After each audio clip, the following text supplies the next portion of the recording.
ആര് നയിക്കുന്ന സുധാകരനെ പുറത്താക്കാൻ നടക്കുക കുറേ എണ്ണം. സുധാകരൻ പറഞ്ഞു എന്നോടൊന്നും പറഞ്ഞിട്ടില്ല, ഞാൻ പുറത്തൊന്നും പോകേണ്ട പരിപാടിയൊന്നും ഞാൻ ആലോചിച്ചിട്ടില്ല എന്ന് സുധാകരൻ. അപ്പോഴാണ് മുരളീധരന്റെ പരിഹാസം. മുരളീധരൻ പറഞ്ഞെന്താ, ഫോട്ടോ കണ്ടാൽ ആൾക്ക് തിരിച്ചറിയണം ഇതാ പ്രസിഡന്റ് എന്ന്. അതിന്റെ അർത്ഥം മനസ്സിലായില്ലേ? എവിടെയോ ഒരു മൂല കുത്തിയിരിക്കുന്ന ഒരാളെ പ്രസിഡന്റാക്കിയാൽ ആർക്കും തിരിച്ചറിയാൻ പറ്റില്ല. അത് ആക്കണ്ടെന്നാ പറഞ്ഞതിന്റെ പച്ച മലയാളം. അതുകൊണ്ട് സുധാകരൻ തന്നെ മതി എന്നാണ് മുരളിയുടെ അഭിപ്രായം.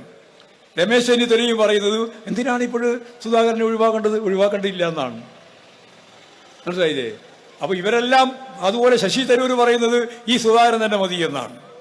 ഞങ്ങളെ സംബന്ധിച്ചിടത്തോളം ഞങ്ങൾക്ക് യാതൊരു തർക്കമില്ല. നിങ്ങൾ ആരെയാ തീരുമാനിച്ചാലും കോൺഗ്രസ് പ്രസിഡന്റിനെ തീരുമാനിക്കുന്നത് CPM എന്താ പ്രശ്നം? എന്നോട് ഇന്ന് രാവിലെ പത്രക്കാർ ചോദിച്ചു, അല്ല ഇങ്ങനെ പ്രശ്നമാണ്. ഞാൻ പറഞ്ഞു അതിൻ്റെ അകത്ത് കുഴപ്പമാണ്. ഇത് പ്രസിഡന്റ് ആവാനുള്ള കുഴപ്പമല്ല, ഇത് മുഖ്യമന്ത്രി ആവാനുള്ള കുഴപ്പമാണ്. 5 എണ്ണം ഉണ്ട് മുഖ്യമന്ത്രിയാവാൻ കേട്ടാ. അതോടുകൂടി ഉറപ്പല്ലേ, ഞണ്ടിന്റെ സൈസാ, അങ്ങോട്ടും ഇങ്ങോട്ടും പിടിച്ചു വലിക്കും, തീരൂല. 5 ആള് മുഖ്യമന്ത്രിയാവാൻ തീരുമാനിച്ചത് സമരം നടത്തിയാൽ എവിടെയാ രക്ഷപ്പെടുക? അപ്പോൾ അതിൻ്റെ ഇടയിൽ പ്രസിഡന്റും പോവും, അതുപോലെ തന്നെ കോൺഗ്രസും പോവും. ഇപ്പൊ ഞങ്ങൾ അങ്ങനെ വലിയ രീതിയിൽ മനോരമയും മാതൃഭൂമിയും എല്ലാം കൂടി ചേർന്നുകൊണ്ട് ഇവരിങ്ങനെ പൊക്കിക്കൊണ്ടുവരിക. എവിടെ കൊണ്ടുവന്നിട്ട് എന്താ കാര്യം? ഇവർക്കൊരു ഗവൺമെന്റ് രൂപീകരിക്കാൻ കഴിയില്ല.